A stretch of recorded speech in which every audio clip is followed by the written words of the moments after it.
Good afternoon all of you. Good afternoon. पुन्हा एकदा आपली भेट होते आणि आज आपण आपल्या पाठ्यपुस्तकातील काझीरंगा स्थूल वाचन अभ्यासणार आहोत. स्थूल वाचन म्हणजेच रॅपिड रीडिंग अभ्यासणार आहोत. मागे मी तुम्हाला होमवर्क, प्रत्येक लेक्चरला मी तुम्हाला होमवर्क देतोय आणि तुम्ही तो होमवर्क केला असेलच अशी मी आशा बाळगतो आणि आपण काझीरंगाला सुरुवात करणार आहोत. हम लोग काझीरंगा को शुरुआत करने वाले. नेहमीप्रमाणे मी हिंदी आणि मराठी या दोन्ही भाषांमध्ये लेक्चर घेणार आहे.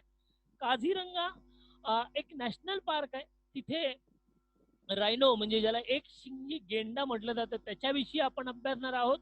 या स्थूल वाचनाचे लेखक आहेत वसंत अवसरे.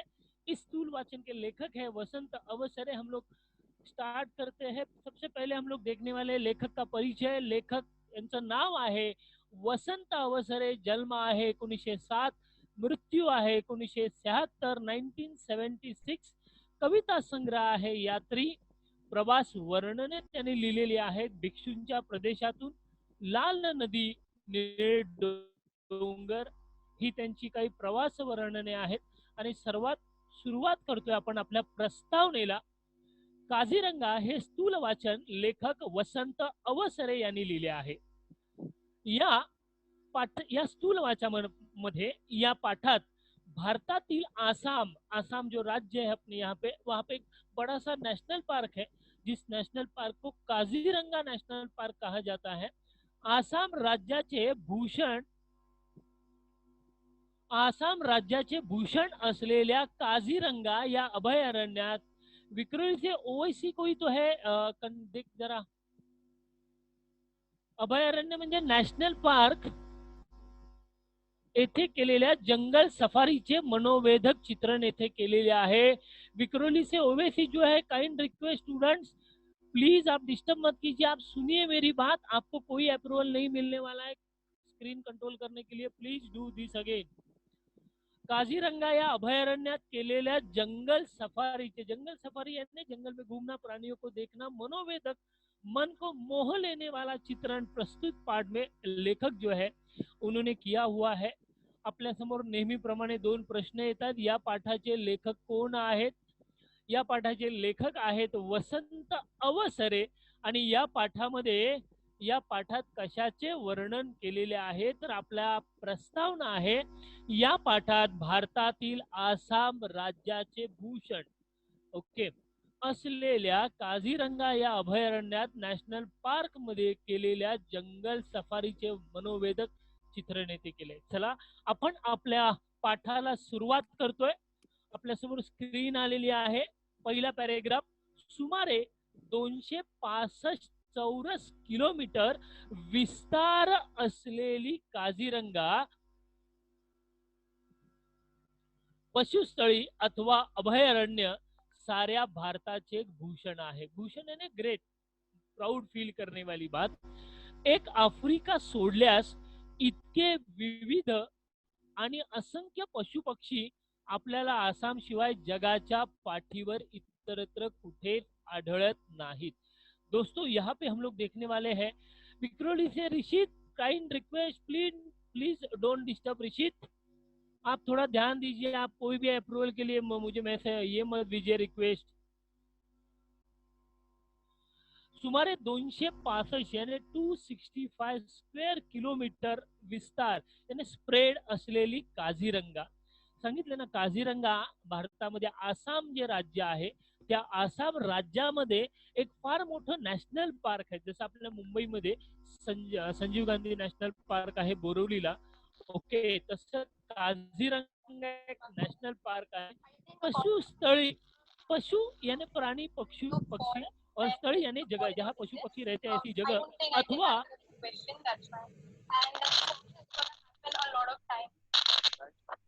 अभयारण्य यानी नेशनल पार्क.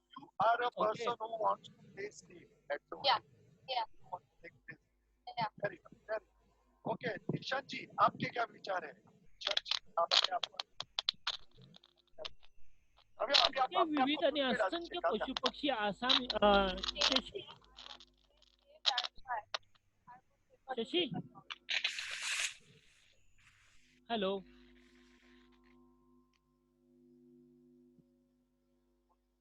अभय सॉरी सॉरी, कहीं तो डिस्टर्ब हो रहा है किसी का शायद। प्लीज आपका वॉइस म्यूट कीजिए प्लीज, आपके लैपटॉप के इसका। सुमारे 265 चौरस किलोमीटर विस्तार असलेली काझीरंगा पशुस्थळी, ज्या पशुप्राणी रहते हैं ऐसी जगह, अथवा अभयारण्य यानी नॅशनल पार्क साऱ्या भारताचे भूषण आहे। ओके, एक अफ्रीका सोडल्यास यानी अफ्रीका में हमें इतने पशु पक्षी अलग अलग रंग के, अलग अलग ढंग के, आकार के पशु पक्षी आसाम आसाम शिवाय जगाच्या पाठीवर इतरत्र कुठेही आढळत नाहीत। ओके, जगाच्या पाठीवर इतरत्र कुठेही आढळत नाहीत। विस्ताराने आवाज का एक्सपेंशन। ओके, म्हणजे आपल्याला इतने बड़े पैमाने पर पशु पक्षी हमें कहीं पे भी दिखाई नहीं देते। वर्ल्ड हेरिटेज साइट है काझीरंगा नॅशनल पार्क। ओके, इतकेच नव्हे तर आसाम मध्ये वावरणारे वावरणारे यानी एजा करने वाले काही काही प्राणी, मतलब दुनिया में सबसे ज्यादा अगर प्राणी अलग अलग टाइप के अगर हमें कहा दिखाई देते, आपल्याला जर कुठे पाहायला मिळतात, तर ते म्हणजे आफ्रिकेच्या जंगलामध्ये किंवा आफ्रिका जो देश आहे त्यांच्या नॅशनल पार्क्समध्ये। पण लेखक सांगतात की आसाममध्ये काही पशु पक्षी असे आहेत की तसे पशु पक्षी आपल्याला जगाच्या पाठीवर दुसरीकडे कुठेही आढळत नाहीत। यानी पूरी दुनिया में ऐसे पशु पक्षी हमें कहीं पे भी दिखाई नहीं देते। हुलॉक एक पुच्छ, Rishit kind request Rishit from Vikhroli, आप प्लीज डिस्टर्ब मत कीजिए, आप रिक्वेस्ट मत भेजिए मुझे ऋषित। हुलॉक नावाचा एक पुच्छविहीन यानी शेपटी नसलेला वानर, वानर म्हणजे माकडाची एक जात आहे, फक्त आसामातच आढळतो। भारत में और किसी भी जगह पे ये टाइप का बंदर, ये टाइप का वानर हमें दिखाई नहीं देता। अच्छा, उसका नाम है हुलॉक, त्याचं नाव आहे हुलॉक, और ये नाम उसके आवाज से हुआ है, क्योंकि ये बंदर हा वानर जेव्हा आवाज करतो आपल्या तोंडातून तेव्हा हुलॉक हुलॉक असा करतो, त्यामुळे या आवाजावरून या माकडाचं, या वानराचं नाव हुलॉक असं पडलेलं आहे। ऐसे टाइप के प्राणी केवल आसाम में दिखाई देते हैं, ये भारत में भी कहीं दिखाई नहीं देते, लक्षात घ्या। आणि अशा या काझीरंगामधील आपण एका प्राण्याविषयी अभ्यासणार आहोत। ओके, ज्या प्राण्याचं नाव आहे एक शिंगी गेंडा, रायनो ज्याला आपण म्हटलं जातं। आसामचे वैशिष्ट्य, आसाम वैशिष्ट्य म्हणजे स्पेशलिटी, आसामचे वैशिष्ट्य दाखवणारा दूसरा प्राणी म्हणजेच एक शिंगी गेंडा, जिसका स्क्रीन पे हमें जिसका फोटो हम लोगों ने दिया हुआ है। राज्य सरकारचे प्रतीक, प्रतीक यानी सिंबॉल, प्रतीक यानी सिंबॉल म्हणून आसामात ठिकठिकाणी त्याचे पुतळे उभारलेले आढळतात। From Vikhroli Rishit, kind request, you are disturbing me Rishit, please don't disturb me Rishit।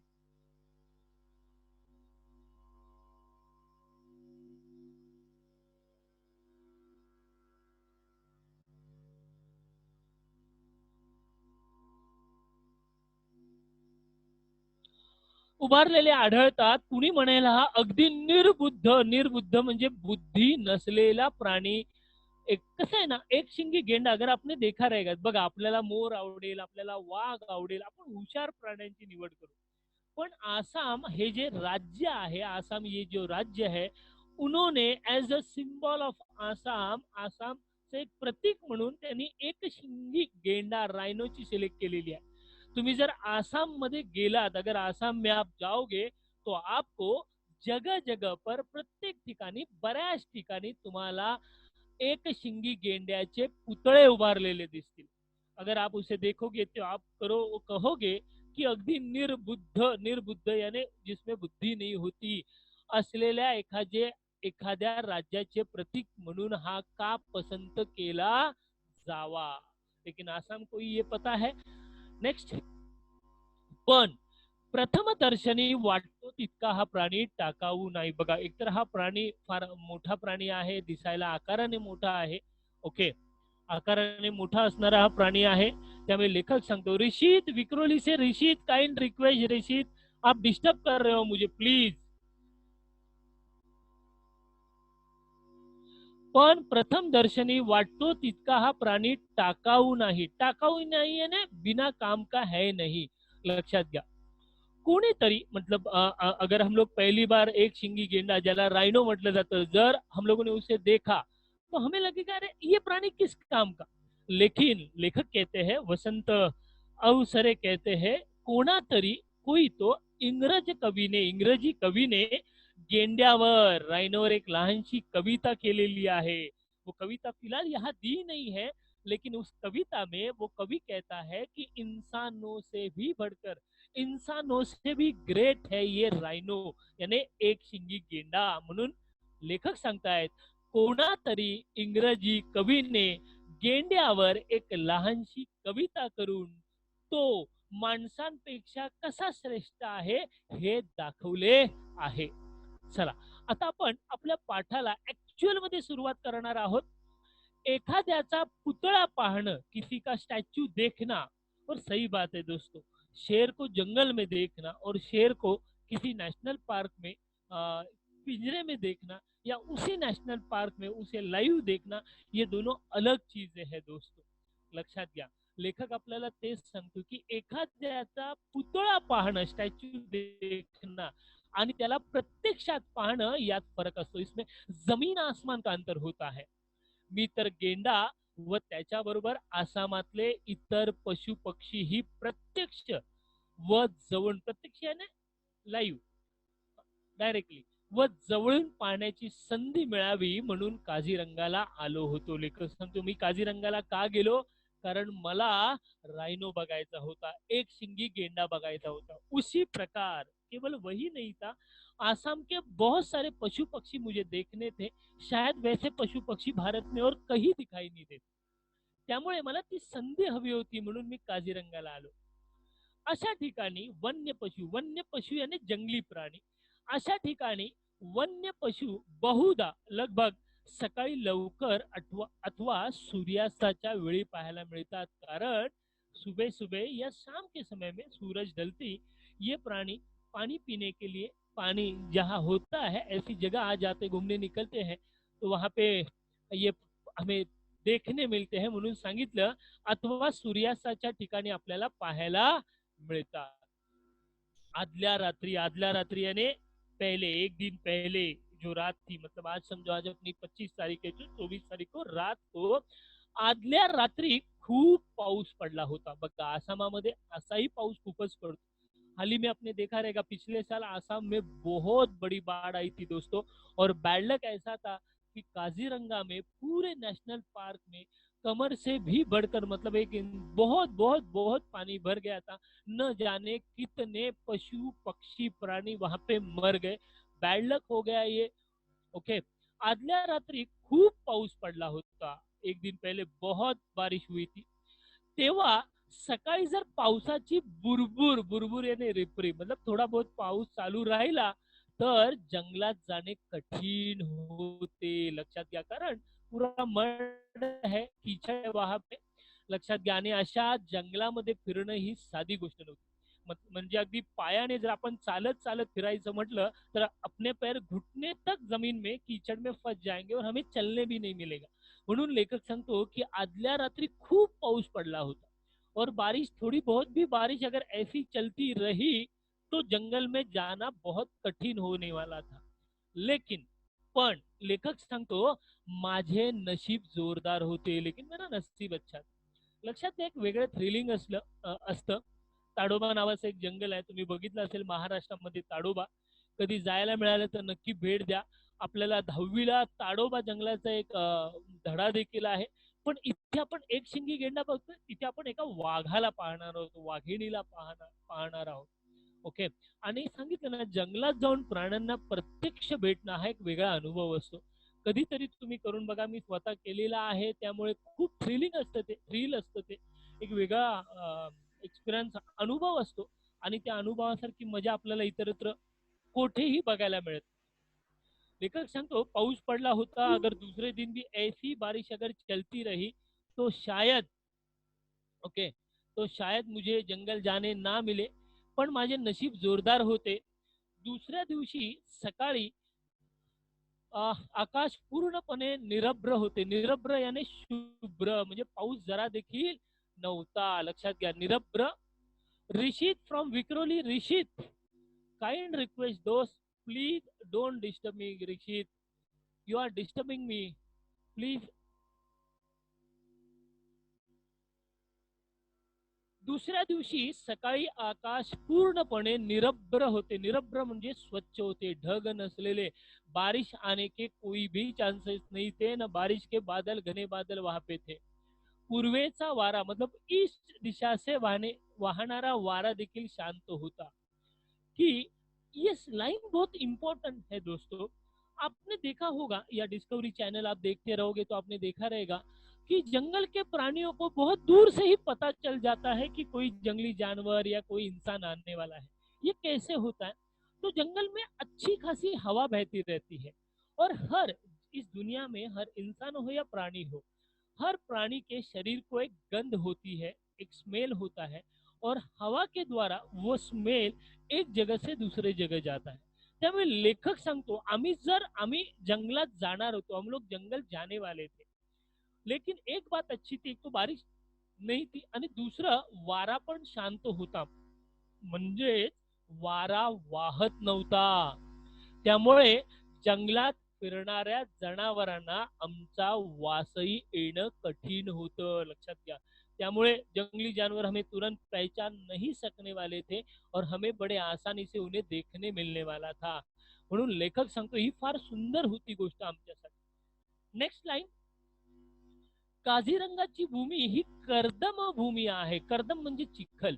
लक्षात घ्या. आसाम आपने भी देखा रहेगा, या जो आसाम में रहते हैं अपने में से कई स्टूडेंट्स, उनको पता होगा कि ये जो नेशनल पार्क है, यहाँ की जो जो जमीन है, इकडची जी जमीन आहे ती संपूर्ण चिखलाने भरलेली जमीन आहे.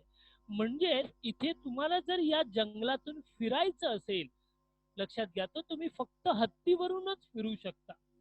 इथे अगदी पायाने, मी सांगितलं ना, वॉकिंग करत चालायचं झालं तर कमरेपर्यंत चिखल असतो. कमरेपर्यंत, म्हणजे तुम्ही चालायचं म्हटलं तर तुम्ही कमरे एवढ्या चिखलात तुम्ही अडकणार. त्यामुळे इथल्या कमरे इतक्या चिखलातून फिरणे माणसाला अशक्य. अशक्य याने शक्य नाही. शिवाय लक्षात घ्या, इथे फार दुसरा एक मोठा प्रॉब्लेम असतो. ओके, इथे गवत असतं, गवत. आणि हे गवत काही साधं सुद्धा नसतं, खूप उंच वाढलेलं असतं. लक्षात घ्या. अगदी एक हत्ती जो असतो ना, हत्तीची जेवढी हाईट आहे, लक्षात घ्या, हत्ती जेवढ्या उंचीचा असतो, ओके, तेवढ्या उंचीचं हे गवत असतं. त्यामुळे त्या गवताला एलिफंट ग्रास असं देखील म्हटलं जातं. लक्षात घ्या. काझीरंगामध्ये प्रॉब्लेम काय होता, लेखक काय सांगतो आपल्याला. एक तर काझीरंगामध्ये, काझीरंगा हे आसाममध्ये आहे, आसाममध्ये असाही पाऊस भरपूर पडतो. आणि आसाममध्ये या काझीरंगातली जी जमीन आहे, ती जमीन ही चिखलाची जमीन आहे. तिथे मड आहे, माती, चिखल, सॉरी, चिखल आहे. त्यामुळे इथून चालणं कठीण, तुम्ही चालूच शकत नाही, कमरे एवढा चिखल असतो. आणि दुसरा प्रॉब्लेम असतो इकडचं गवत. हे गवत, या गवताची हाईट, म्हणजे जर या गवतातून एलिफंट चालला तर कधी कधी तो एलिफंट देखील आपल्याला दिसतो. एलिफंट देखील आपल्याला पाहायला मिळत नाही, एवढं ते गवत वाढलेलं असतं.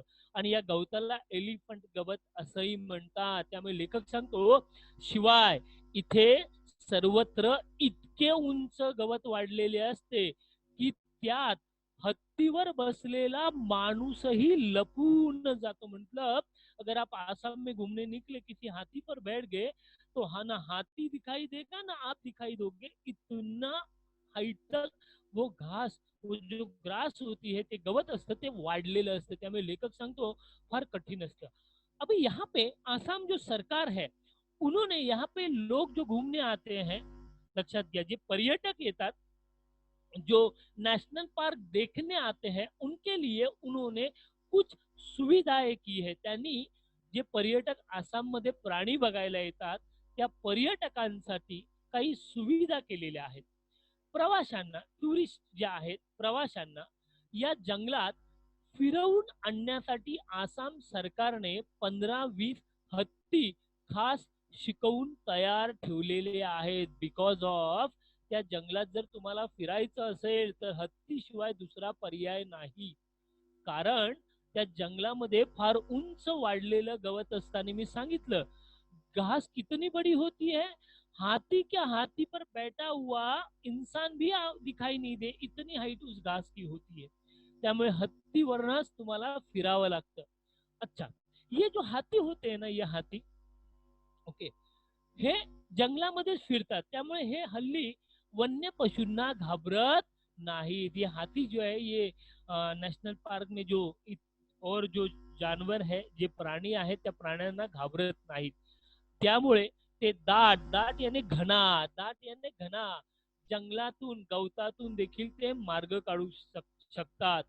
साधारणतः असा समज आहे की गेंडा हत्तीच्या अंगावर चालून जातो, पण शेजाऱ्याला निष्कारण याने बिना मतलब त्रास देणं वन्य पशूंच्या रक्तातच नसते. देखो, और ये सच बात है दोस्तों, बिना मतलब कोई भी दुनिया का प्राणी, हर प्राणी दुनिया का इंसान छोड़कर बाकी सब प्राणी शांति से जीना चाहते हैं. जगा आणि जगू द्या, इन ये लाइन पर उनका विश्वास होता. जब उन्हें कभी अपने अपने जान का खतरा उमड़ आता है, समझ आता है, तो ही वो अटॅक करते, तरच ते समोरच्यावर अटॅक करतात. त्यामुळे लेखक सांगतो की हत्ती वरूनच तुम्हाला आसाममध्ये फिरावं लागतं. याचं कारण एक तर ते गवत एवढं उंच असतं, त्यातून फक्त हत्तीच मार्ग काढू शकतो, आणि दुसरं, हे जे हत्ती आहेत हे ट्रेन केलेले हत्ती असतात, त्यांना प्रशिक्षण दिलेले हत्ती असतात, आणि ते हत्ती जंगलातल्या प्राण्यांना घाबरत नाहीत.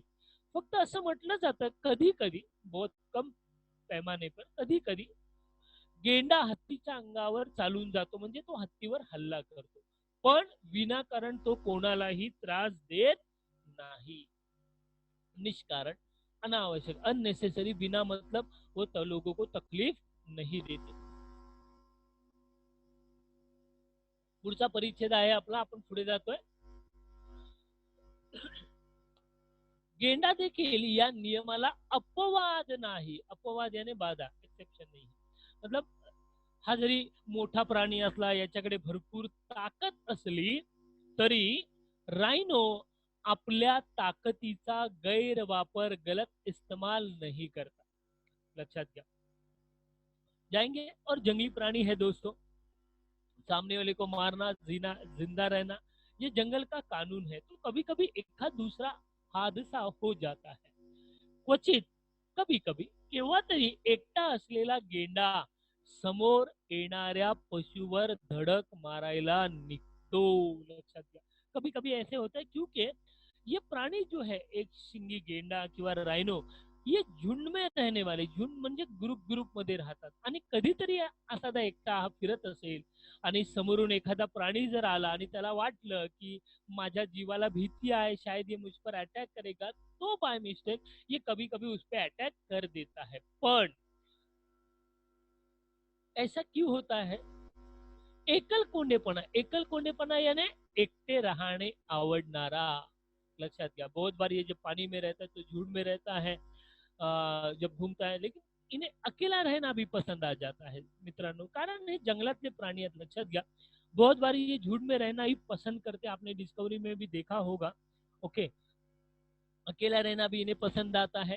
त्यामुळे कधी कधी एकटेपणाचे पर्यावसन यानी परिणाम, रिझल्ट, तिरसटपणा यानी चिड़केपना, शॉर्ट टेम्पर्ड हो जाते, हॉट टेम्पर्ड हो जाते. लक्षात घ्या. ओके, गरम होता डोक्याने, डोक्याने गरम होतं, शॉर्ट टेम्पर्ड हो जाते. झालं नाही तर नवल. नवल म्हणजे आश्चर्य, सरप्राईज. जगातील, बघा आता फार महत्वाची माहिती लेखक आपल्याला इथे देत आहेत. वसंत अवसरे जे आहेत ते आपल्याला फार महत्वाची माहिती देत आहेत.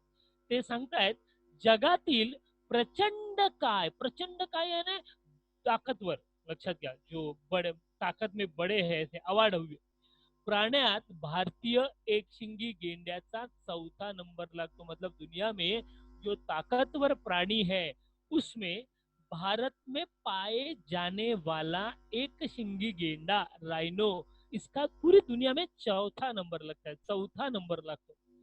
पहिल्या तिघामध्ये, मतलब पहले 3 में आफ्रिकी हत्ती, भारतीय हत्ती, आफ्रिकेतील सफेद गेंडा, म्हणजेच सगळ्यात ताकदवर प्राणी किंवा सगळ्यात अवाढव्य प्राण्यामध्ये पहिला नंबर लागतो आफ्रिकेतील हत्तीचा, दुसरा नंबर लागतो भारतातील हत्तीचा, तिसरा आफ्रिकेमध्ये सफेद गेंडा आहे, रायनोच आहे पण तो सफेद रंगाचा आहे, त्याचा नंबर लागतो. आणि भारतामध्ये स्पेशली आसाम में मिलने वाला जो एक शिंगी गेंडा आहे, रायनो आहे, त्याचा आपल्या भारतामध्ये चौथा नंबर माफ करा, जगामध्ये चौथा नंबर लागतोय. लक्षात घ्या, हा आहे आफ्रिकी हत्ती, तुम्ही पाहिला असेल डिस्कवरी मध्ये. हा आहे इंडियन हाती आणि आफ्रिकेतील हा आहे सफेद गेंडा. लक्षात घ्या. आणि चौथा नंबर आहे आपला रायनो, जो आसाम मध्ये आपल्याला पाहायला मिळतो. चला तर आपण थोडस पुढे जाऊया. विद्यार्थी मित्रांनो, इथे तुम्हाला फक्त ब्रीफ विचारले जाणार आहे, त्यामुळे तुम्हाला काळजी करायची काही चिंता नाहीये. या धड्याच्या खाली, या स्थूल वाचनाखाली जे ब्रीफ दिलेले आहेत, तुम्हाला जसेच्या तसे ते पाठांतर करून जायचे आहेत, किंवा तुम्ही स्वतःच्या शब्दामध्ये देखील त्याची उत्तरं लिहू शकता. ओके, 6 मार्काला हा प्रश्न किंवा 4 मार्काला हा प्रश्न विचारला जातो. ओके, चला आपण पुढे जाऊया. पुढचा परिच्छेद बघूया.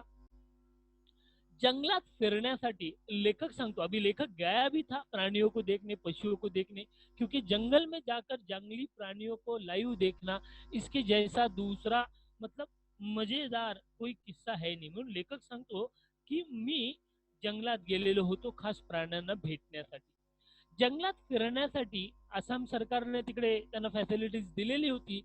मला एक हत्तीन मिळाली होती, हत्नी मिली थी. तिचे नाव वैजयंती असे होते. प्राणियों को नाम रखते हैं दोस्तों हम लोग, जो पालतू होते हैं, जिन्हें हम लोग पालते हैं, उन्हें स्पेशली नाम रखा जाता है. त्यामुळे त्या हत्तीचं नाव होतं वैजयंती. मोठी देखणी, देखणी मतलब बड़ी सुंदर थी. इंद्राच्या ऐरावताची मुलगी. अच्छा, इंद्राचा ऐरावत यानी ऐसा कहा जाता है कि हिंदुओं में जो जो भगवान है, उन भगवानों का राजा है देवराज इंद्र. और इंद्र का वाहन है, जैसे अपने गणेश जी का वाहन मंदिर है, चुहा है, याद रखना. तसं इंद्राचं वाहन आहे ऐरावत. ऐरावत नाम का एक हाती है, लक्षात घ्या. म्हणजे त्या ऐरावताची मुलगी शोभेल. बघा, ऐरावत हाती और इंद्र का जो वाहन था ऐरावत, तो सुंदरकूत होगा. तिची मुलगी सुंदर असेल, त्यामुळे त्या ऐरावताची मुलगी जेवढी सुंदर असेल तेवढी वैजयंती सुंदर होती. चालत पण होती अगदी ऐटीत, लटक मटक है ना, ते गाणं आहे. वैसी रुबाब में चल रही थी शांताबाई. ओके, की गवतातून चालताना जणू रेशमी साडी सळसळते आहे. जैसे ऐसे चल रही थी मानो घास से चलते वक्त कोई मखमल रेशम की साड़ी पहनकर कोई चल रही हो, जैसी ती साड़ी सड़सड़ते ऐसे वाटा. मतलब बहुत सुंदर थी, चाल भाल एकदम सुंदर थी, जैसे मानो ऐरावत की लड़की हो, ऐरावत की मुलगी असेल असं ती वाटत होती. लेखकाने फार सुंदर असं वर्णन केलेलं आहे त्या हत्तीनीचं, ज्या हत्तीनीचं नाव होतं वैजयंती. असे वाटावे. निघाल्यापासून थोड्याच वेळात ती एका जराशा उघड्या ठिकाणी आली. देखो, जैसे लेखक उस पर बैठकर पशुओं को देखने निकला, तो एक खुली सी जगह सांगितलं ना, एक जरा उघड्या ठिकाणी आली. उघड्या ठिकाणी यानी अशी जैसे पिक्चर में अपने सामने दिखाई दे रहा है. आणि माहूताने खून केली. माहूत यानी हाथी को जो कंट्रोल करता है, उसके ऊपर जो गाइड बैठता है हमें दिखाने के लिए, उस गाइड को या हाथी को जो कंट्रोल करता है त्याला मराठीमध्ये माहूत असं म्हटलं जातं. माहूताने खून केली. खून केली म्हणजे माहूताने इशारा केला. लक्षात घ्या, ऐट रुबाब आपल्या समोर शब्द येत आहेत. ओके, खून केली, इशारा केला. आणि इशारा करताच वैजयंती जी होती, ही वैजयंती एका जागेवर थांबली. काय झालं बघा, ती का थांबली याचं वर्णन आपल्या पुढच्या परिच्छेदामध्ये येतंय. समोरच आमच्या जवळ एक गेंडा, रायनो, अगदी निश्चल म्हणजे शांत स्तब्ध उभा होता. चिलखत शरीराचे रक्षण करणारा लोखंडी अंगरखा. मतलब पहले जब वॉर करने निकलते थे, लड़ाई के लिए निकलते थे, राजे रजवाड़े अपने बॉडी पर एक लोहे का आर्मर मतलब बिठाते थे, पहनते थे, त्याला चिलखत म्हटलं जायचं. चिलखत घालून पहाऱ्यावर उभ्या असलेल्या एखाद्या विशाल काय मोठा मानो खली अपना है ना खली, वैसा ऐसा खड़ा रहकर योद्धा सारखा।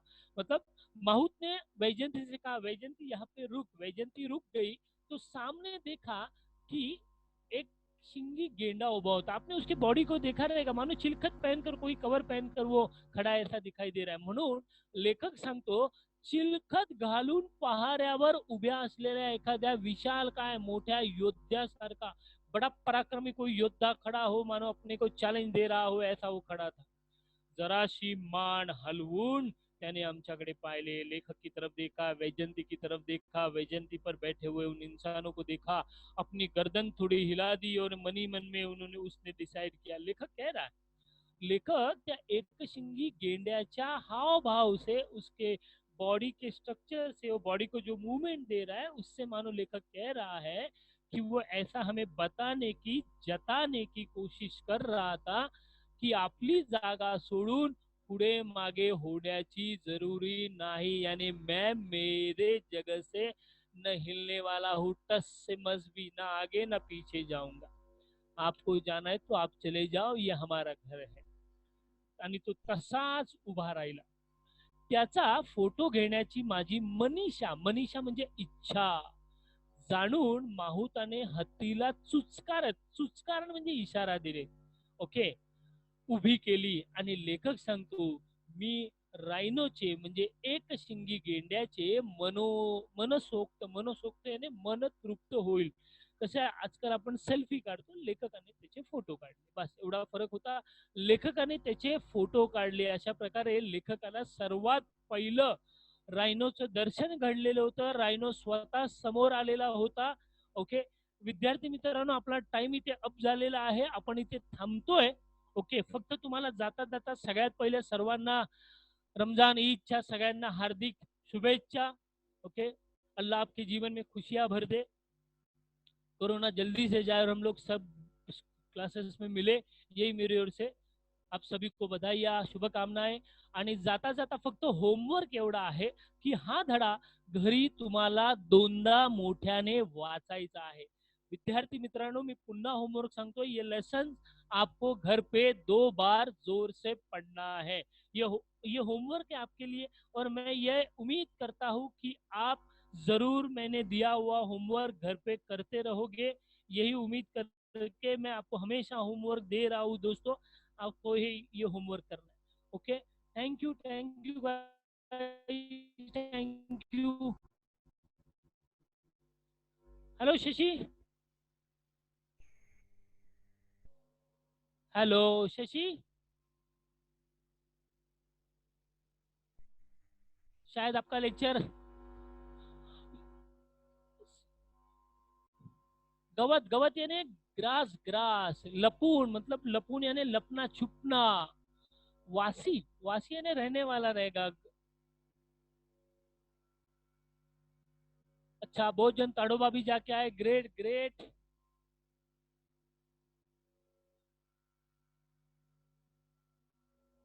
Shashi, hello Shashikant sir,